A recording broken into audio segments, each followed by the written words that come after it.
Hello' everyone, মই আপোনালোকৰ মৰমৰ এডিডাত লাভলি অফিচিয়েল 2157 মোৰ ইউটিউব চেনেলে পুনৰবাৰ স্বাগতম জনাওঁ। আশা কৰোঁ আপোনালোকে ভালে আছে আৰু নিশ্চয় ভালে থাকিব, নহয় জানো। আজি মই বইল শাক বনাম, যিহেতু আপোনালোকে অলৰেডি দেখা পাইছে। জাতিলাও, আলু আৰু নহৰু বইল কৰিম, যিহেতু গৰম দিনৰ কাৰণে ভাল। গৰম দিনত জাতিলাও বইল খালে পেটৰো ভাল হয়, হয় না।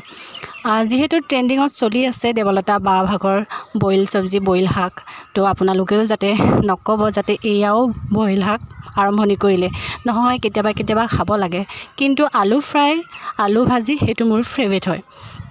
এয়া ফ্ৰেছ চব্জি বাৰীৰ পৰা বুটলি আনিলোঁ।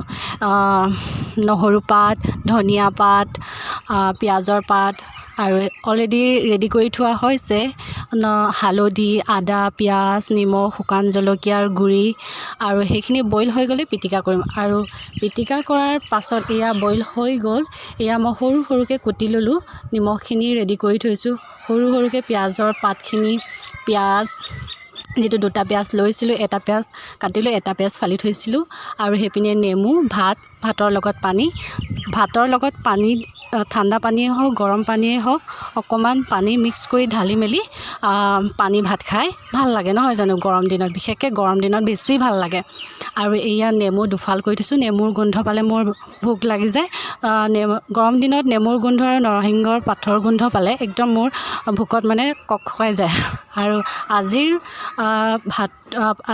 ৰেচিপিটো চাই আপোনালোকে কেনেকুৱা লাগিলে, কিন্তু মোৰ বহুত টেষ্টি লাগিছিলে এনেকৈ খাই, যাতে পেটৰ গুৰগুৰণিও ভাল হ'ব আৰু লগতে পেটো ঠাণ্ডা হ'ব।